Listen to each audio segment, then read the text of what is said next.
Estoy hablando en Santiago de Chile con el profesor Luis Bilbao, natural, nacido en Chile, ¿no? Nacido en Santiago, pero vasco de dentro a fuera, de fuera a adentro, formado también o educado en una época en el propio país, o habiendo vivido allá en el país cuando todavía era muy joven. Luis Bilbao, hablábamos ahora del fuero vasco, pero bueno, ya que daba yo esos datos, hágame ese pequeño resumen de su nacimiento, de su procedencia, de esos años que vivió allí en el país, que no fueron precisamente los más fáciles. Sí, yo nací, al igual que 5 de mis hermanos, en Chile, de padres vascos, que volvieron a su tierra el año 1930. Allí me tocó educarme y allá nacieron 2 de mis hermanos, que casualmente son los 2 que son religiosos en España, que son uno que es el cura de Plencia, toca el órgano en Plencia, y otro, otra que es una monja que trabaja en la congregación esta del Sagrado Corazón, que tienen por objeto el cuidado de enfermos terminales. En Plencia, porque de Plencia era su madre, ¿no? Su padre de Lemonen, si no me equivoco. Claro, mi madre era de Plencia y no sabía hablar vasco. Mi padre de Lemoniz hablaba perfectamente el vizcaíno y siempre le oí yo hablar el vizcaíno con los coterráneos, pero mi madre no sabía. Y eso es lo que llevó o motivó el que nosotros no habláramos vasco. Y el hecho también de haber vivido en España en una época en que todo lo vasco estaba mirado con bastante recelo, para no decir perseguido, como ocurrió durante la Guerra Civil y los años posteriores a la Guerra Civil. O sea, yo vivía ya en el País Vasco entre el año 30 y 50 y estudié en las universidades de Valladolid principalmente, la de Salamanca también, la carrera de Derecho, y el año 50 pues me vine para Chile, donde había nacido. Y aquí he trabajado pues en un par de empresas, 5 años primero en una firma americana y después el resto de toda mi vida de trabajo en una empresa eléctrica que se llama Endesa, Empresa Nacional de Electricidad, donde jubilé el año pasado. Pero siempre, don Luis, con esa preocupación por el origen, por la relación, por el sentimiento vasco, con esas quizá dos preocupaciones fundamentales, esa del euskera que apuntaba ahora, que le hizo hasta realizar estudios por correspondencia con París, algo que ya nos contaba, lo recordarán también nuestros oyentes probablemente, otro chileno, Rafael Narvarte, pero que sin embargo, bueno, pues no le permitió llegar a cumplir el objetivo tal como hubiera deseado. Así es. O sea, yo recuerdo que hace muchos años pues me interesé por el estudio de la lengua vasca y empecé estudiando la gramática de Samarripa, que era un euskera vizcaíno. Y después seguí con Umandi, con el texto del secretario que era de la delegación del gobierno vasco en París, que nos daba clases por correspondencia. O sea, él nos mandaba teníamos el texto, le hacíamos los ejercicios y nos contestaba por correspondencia haciéndonos las correcciones a nuestra clase, y así teníamos un carteo bastante abundante que duró durante muchos años. Después compré, me acuerdo, unos discos, el Vascuence, creo que se llamaba, una serie de discos que se editaron en Vizcaya también hace muchos años. Después me dediqué a dar clases de vasco, o sea, eso que dicen del maestro Ciruela, que no sabía leer y puso escuela, pero que lo hacía con muchísimo cariño, y estuve muchos años haciendo el papel de profesor de la lengua vasca junto con Rafael Narvarte y otros vascos de aquí de Chile. Y probablemente si a usted no le llegó o no llegó a poder aprenderlo, a poder hablarlo, sí quizá consiguió que alguno de aquellos alumnos hayan seguido con más éxito el camino, ¿no? Y desde luego sí sé de la satisfacción que le produce el que ya sobrinos suyos, cuyos padres tampoco hablan el vasco, el euskera, no solo lo hablen, sino que incluso sean filólogos. Claro, o sea, como le decía, de los 7 hermanos, pues ninguno sabe hablar vasco, pero uno de ellos, mi hermano mayor, que es médico en Leioa, en Lejona, tiene 3 hijos, y los 3, aparte de ser grandes vasquistas, hablan el vasco perfectamente, y 2 de ellos son filólogos vascos. De algo sirvió aquel esfuerzo, por lo tanto, que usted hacía y que, como usted, probablemente, pues bueno, gran parte de su familia. Don Luis, la otra preocupación, por su parte, quizá por la profesión, por supuesto por el cariño, han sido los fueros, el estudio, la dedicación, la reflexión sobre el fuero vasco en comparación con los otros derechos. Y ahí sé que también, no sé, tiene una pena, diría yo, el que no se haya podido desarrollar lo que es el tronco del fuero vasco en otro tipo de derechos posteriores. Claro, efectivamente, como le decía antes, la importancia de lo vasco en Chile es muy grande. Hay una frase clásica, esa de Unamuno, que está en el tomo 8 de sus obras completas. Y recuerdo la página 268, porque me han hecho varias veces la pregunta, ¿cuándo dijo eso Unamuno? ¿Dónde lo dijo? Y sé pues que es en la obra, en una edición de las obras completas de Unamuno, en el tomo 8, página 268. Y allá se dice literalmente Unamuno, me preguntan qué es lo que han hecho los vascos. Pues al menos 2 cosas de valor universal, bueno o malo, dice Unamuno. Por mediación de Íñigo de Loyola, la Compañía de Jesús, y por nuestra inmigración, la República de Chile. Pero como le decía antes, pues Chile tiene la propiedad de absorber a las gentes que llegan a este país, que es muy hospitalario, hasta el punto de que pasadas varias generaciones, y eso ha ocurrido, yo creo que particularmente con el pueblo vasco, que tuvo tanta importancia en la formación de Chile, pues ha ocurrido que muchas veces pierden los vascos o los oriundos de vascos su idea de vinculación con lo vasco, hasta el punto de desconocer que su apellido, por ejemplo, sea de origen vasco. Le contaba antes la anécdota de Pablo Neruda. Sí. Pablo Neruda, que nació en Parral, pero vivió en Temuco, pasó la infancia en Temuco, y cuenta él que sus amistades pues eran gente muy modesta, donde no se veían, no abundaban los apellidos vascos. Como para decir, mira, donde no abundaban los apellidos aristocráticos, porque en Chile decir vasco es lo mismo que decir aristocrático.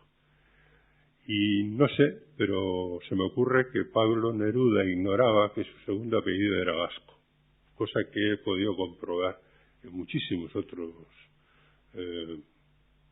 chilenos de origen vasco. El segundo apellido de Pablo Neruda era Basualto, que es un apellido bastante corriente en las formas de Basualdo, Basualdo, etcétera, en el País Vasco. Eso hace que esa difuminación también haga más difícil el desarrollo de una comunidad, de un centro vasco, de una actividad relacionada con la cultura vasca, el que, bueno, se vayan perdiendo poco a poco o quizá ya demasiado rápidamente esas vinculaciones. De ahí surgió también un esfuerzo por su parte y algunos otros nacidos en Chile preocupados por no romper esa vinculación, sino alimentarla. Alimentarla desde el punto de vista cultural, tratando de vincular las generaciones actuales que eran de procedencia vasca con los vascos de inmigraciones más recientes. Pero desgraciadamente todavía no hemos tenido éxito en ese intento. Yo creo que por la falta de una alimentación o de una relación más directa entre el País Vasco y Chile. Normalmente esas relaciones son fáciles cuando hay estados que apoyan las culturas correspondientes de determinadas nacionalidades, como es el caso de Francia, o de Italia, o de Inglaterra, o de Estados Unidos, o de España misma, pero no en el caso del País Vasco. Como no ha habido un Estado que haya proporcionado ese apoyo, ya sea desde el punto de vista de una difusión de lo que significa el ser vasco y la cultura vasca, pues ese se encuentra aquí en Chile pues con un vacío, con un desconocimiento y una ignorancia muy grande de la gente, a la que muchas veces hay que explicarte, no obstante tener apellidos vascos, dónde queda el País Vasco. Sí, parece raro, pero esa es la verdad. Luego, lógicamente, el ingrediente fuertemente político que se añade con la última emigración, no emigración sino exilio, que es prácticamente el último grupo humano del País Vasco que llega a Chile y que llega en unas circunstancias en las que realmente fueron muy duras en este país, quizá desde ese punto de vista, porque el choque probablemente fue mucho más fuerte que en otros países entre esos que llegaron y los que ya estaban, aun siendo también de ascendencia vasca, pero que arrastrados por lo que era la opinión general, no supieron incluso ni entender a muchas de las posturas de la gente que llegó entonces. Claro, eso fue una cosa particularmente difícil porque aquí se vinculó el papel que había cumplido el pueblo vasco en la época de la República como algo vinculado al comunismo, a los rojos, a lo antirreligioso, etcétera. Esa fue la imagen que se vendió de la República Española y fue la que deterioró la posición del gobierno vasco ante estas comunidades. Únicamente el esfuerzo que hicieron los inmigrantes de esa época, los vascos, pues ha ido restableciendo las cosas a su verdadero nivel, y también el hecho de que haya desaparecido la dictadura de Franco y ahora se haya constituido un gobierno que está en condiciones de expresar su ser de una manera más normal y sin las cortapisas que había anteriormente. Es un momento quizá, don Luis Bilbao, por lo tanto, oportuno para reactivar ese dinamismo que ya ha ido surgiendo en otros momentos, por realimentar, por mantener, por mejorar la relación entre los descendientes de vascos en este país y los vascos de este país con el propio país. Yo creo que ahora están dadas las condiciones para esa vinculación más estrecha con el pueblo vasco, mucho mejor que antes. A pesar de que ya no existe esa inmigración vasca que existía antes y que alimentaba la continuidad de la vivencia o de la vida de esa personalidad aquí en Chile.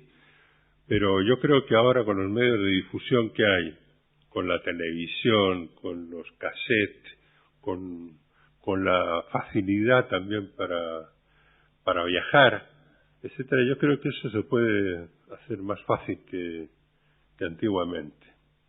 Y hay campos, yo creo, volviendo un poco a lo que estábamos comentando antes de la cultura vasca, Unamuno hablaba de esas dos cosas grandes que había hecho el pueblo vasco, pero yo creo que hay otra cosa más importante que hizo el pueblo vasco y que dejó plasmada en el Fuero de Vizcaya, que es una concepción del hombre que se adelanta en muchos siglos a las declaraciones de derechos humanos y que no han tenido la sistematización y el estudio que merecían.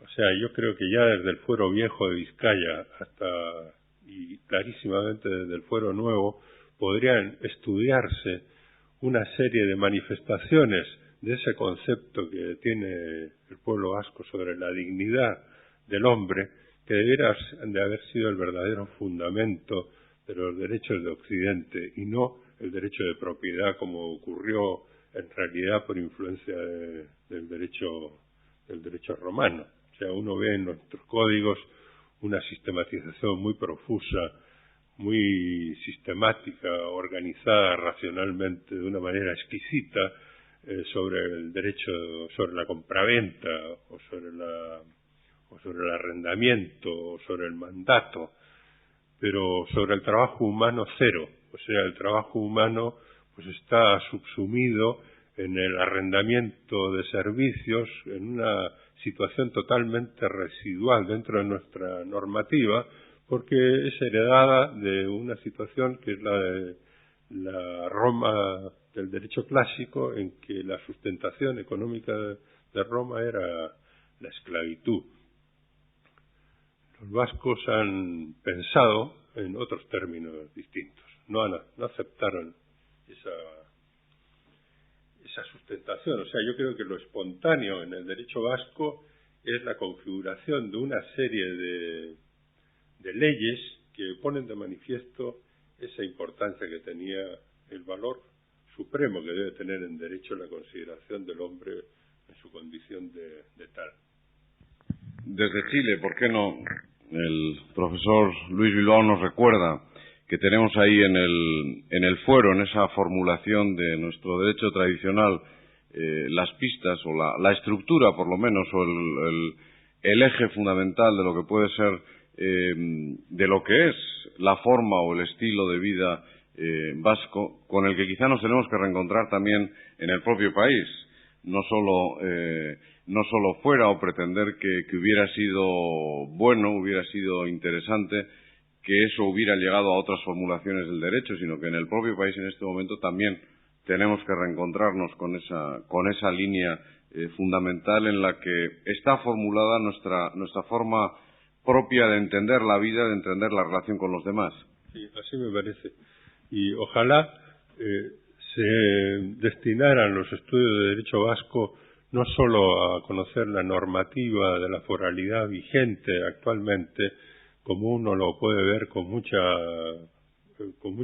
acento en muchos libros de derecho foral vasco actuales, pero ojalá se pudiera llevar adelante estudios de estas disposiciones del fuero nuevo de Vizcaya, que son tan elocuentes en relación con ese aspecto tan fundamental y tan poco sistematizado de los derechos actuales, que son los derechos humanos, y que yo creo que ya en el pueblo vasco habían adquirido una cristalización que debió haber ido mejorando progresivamente y no quedar reducido prácticamente a un documento histórico sin vigencia ninguna.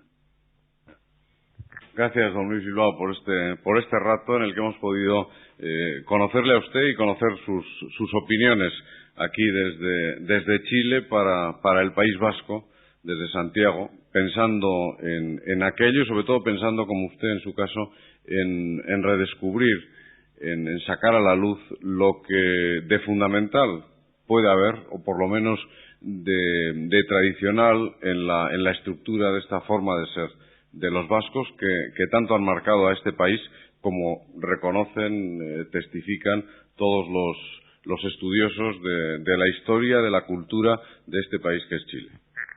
Un abrazo para todos los vascos y para Euskadi. Vamos a tener la oportunidad ahora en estos minutos de charlar con Félix Alcartegaray. Félix Alcartegaray nos recibe en su fábrica, en una fábrica que se construyó en 1928, más o menos, si no me equivoco. Enseguida nos va a concretar esos detalles, como siempre.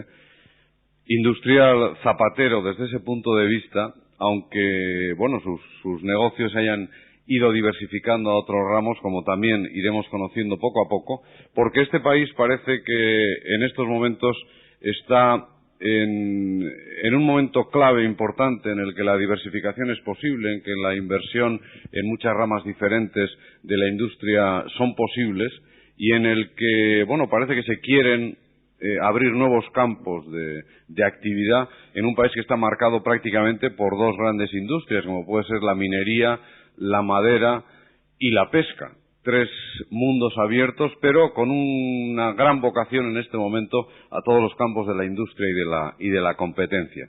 demasiada introducción. Félix Alcartegaray, su padre, bueno, usted es procedente de Iparralde, o su padre, porque usted es nacido en Chile. Yo nací en Chile. Mi padre nació en Lozoa, un pueblito muy lindo dentro del campo de Iparralde, de 500 habitantes, de los cuales probablemente por lo menos 30 han vivido en Chile, y de los cuales hay muchos descendientes de ellos. Él vino aquí, Félix, en el año 17 aproximadamente. Año 17. Y tal como te explicaba antes, primero mi familia llegó por alrededores de 1860 y comenzaron en el gremio del cuero y calzado y fueron trayendo sus sobrinos, ya que ellos no tuvieron familia, y así sucesivamente se fue transformando en una empresa muy importante, la empresa que fundó mi tío abuelo, y era tan importante que en su tiempo le decían que tenía más trascendencia que el Banco de Chile.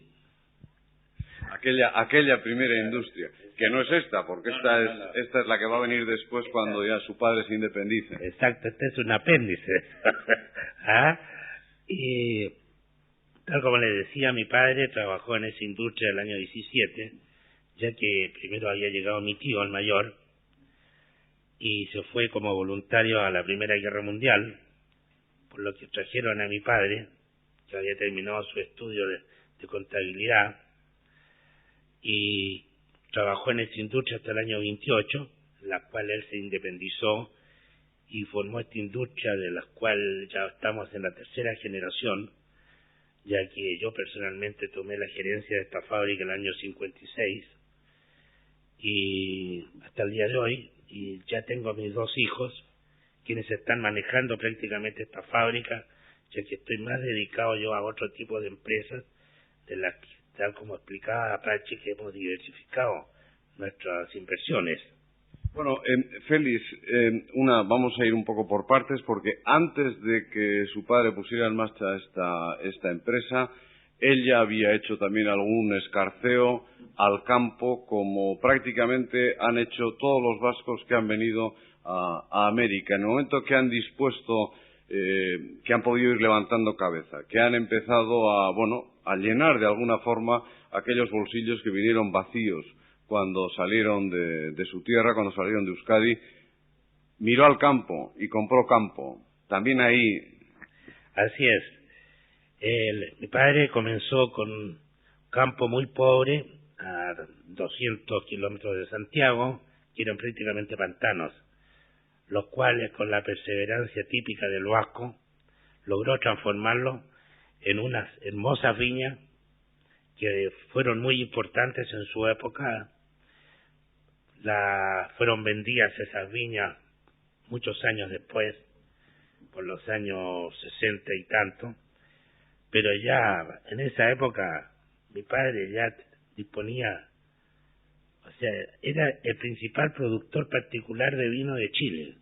Fue uno de los primeros, ¿no? Claro, tenía ya más de 500 hectáreas de viña en Chile, en diversas partes. Y realmente creo que mi padre ha sido un pionero en todo sentido, ya que dentro de la colonia vasca se le denomina el patriarca, que ha sido uno de los pilares de nuestro Orcochea y de ese arraigo vasco que nunca lo perdió. Ese arraigo vasco, Félix, y vamos a explicar eso un poco para que la gente se dé cuenta de la importancia del arraigo vasco, que fundamentalmente la comunidad de Iparralde, que es la más numerosa, que fue la más numerosa, casi la única colonia vasca en esos años, a principios de siglo, se traduce en cosas tan concretas y tan interesantes que los estudiosos, yo creo, tendrían que hincarle el diente alguna vez, de enviar a sus hijos, como usted en su caso, a estudiar allá, a formarse allá. Con 4 o 5 años a usted le mandaron a Iparralde. Yo estudié en Bayona, terminé mi segundo ciclo que llamamos en Chile, de los cuales me sirvió gran forma, ya que hice mis amigos, viví mi juventud allá, y yo todos los años, y si puedo 2 veces al año, voy a pasar mis vacaciones a Iparralde, a convivir con mi familia y mis amistades, de las cuales tengo en ambos lados, ya que tengo grandes amigos en Irún, San Sebastián, Bilbao, y para mí mi gran placer es poder llegar nuevamente a Euskadi. Félix, perdóname un segundo porque quiero decir a los oyentes que esto no son palabras huecas, que recuerden que en una anterior entrevista realizada también en Chile hablábamos con René Laborde, también de Iparralde, por cierto, fallecido hace un mes, lo cual fue una impresión para mí porque le había conocido pocos meses antes y nuestros oyentes también a través de este programa le pudieron conocer. Él también había estudiado en Iparralde, es decir que era una tradición entre los vascos continentales el enviar a sus hijos a estudiar allá para que no perdieran ese contacto. Ese es un aspecto.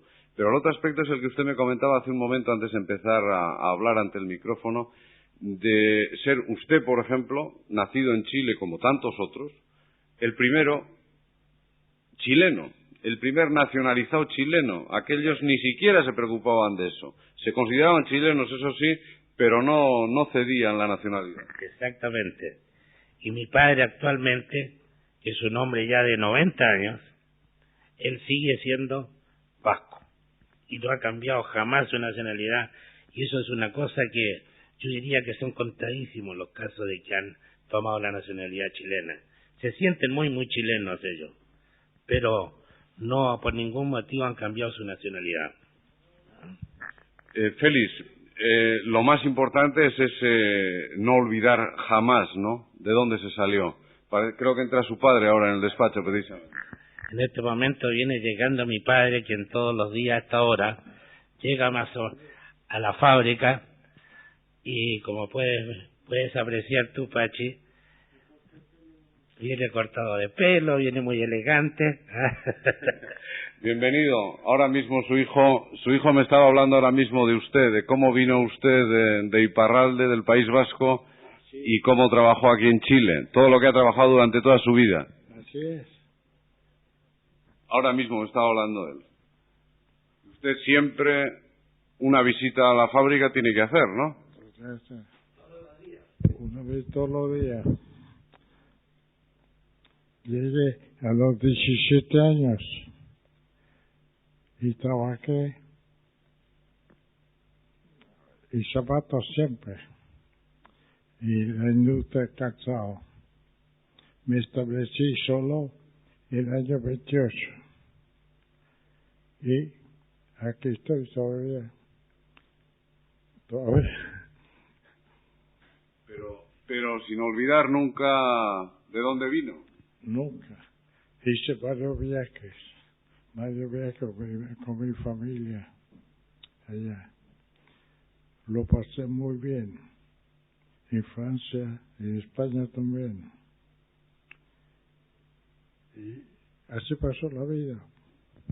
Así pasa la vida en Chile con el trabajo y ahora vigilando esta fábrica que, por cierto, Félix antes me decía que no han querido renovarla en lo exterior, sin maquinaria, claro, qué remedio, pero no en lo exterior precisamente por mantener el espíritu de su padre que la puso en marcha. Así es.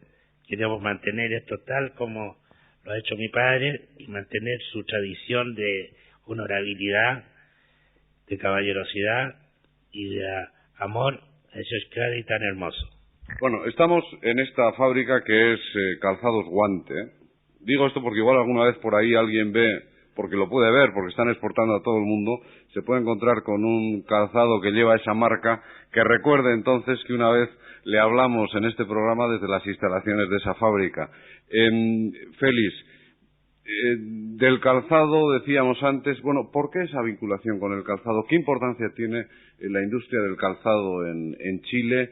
¿Y por qué tanta presencia vasca en la industria del calzado? Quizá por la vinculación con el ganado en el origen, con el cuero, con el...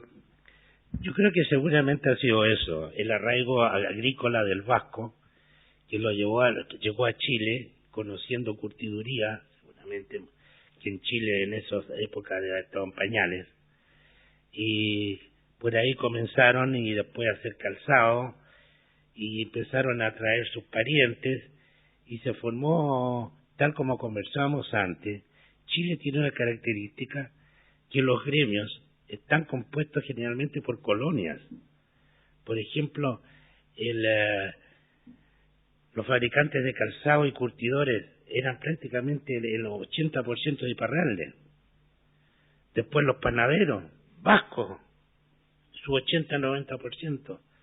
Ferreteros, asturianos. Y así, si seguimos, los catalanes por otro lado. Cada colonia, o sea, cada zona de Euskadi formó su gremio, trayendo a sus familiares. Y gracias a ese empuje logró Chile levantar, porque yo creo que siempre ha sido uno de los pioneros dentro del concierto latinoamericano. De hecho, bueno, ya en ciertos estudios que se han ido haciendo poco a poco, aunque bueno, quizá todos o no muchos todavía allí en el país, pero sí en los estudios que hay sobre la historia de Chile, realizados aquí en el propio país, siempre aparece la presencia vasca como muy importante en este país, quizá en otros no tanto, por lo menos por tanta influencia. Evidentemente este es un país con poca población y por lo tanto se ha podido notar mucho más esa actividad con esas constantes del tesón, del trabajo duro, de la visión de futuro en muchos campos nuevos a los que se introducían los vascos, como puedo ser pues las viñas, por ejemplo, que antes mencionaba en el caso de su padre. Ahora usted también abre nuevos campos y se introduce en otra industria, que es la de la levadura. No sé por qué, no sé si eso viene del vino o termina en el vino. Bueno, eso también tuvo su origen en Iparralde, ya que mi padre tenía un gran amigo de él, que era un señor de Bayona, el Garat, quien había sido pastelero en Bayona. Y este señor no paraba de hablarle a mi tío y a mi padre de la levadura, que en esa época no existía en Chile. Y finalmente tanto les habló de este problema que hicieron un viaje a Buenos Aires, donde se entrevistaron con un técnico francés del norte de Francia, el cual también lo convencieron y lo trajeron a Chile, y comenzaron esta fábrica de levadura el año 34, trabajando en un garage. Y así comenzó esta industria hasta el año 38, más o menos, que se construyó una fábrica ya ad hoc, o sea, una fábrica concebida para hacer fábrica de levadura. En un principio era casi una actividad extra, ¿no? Probar. Prácticamente.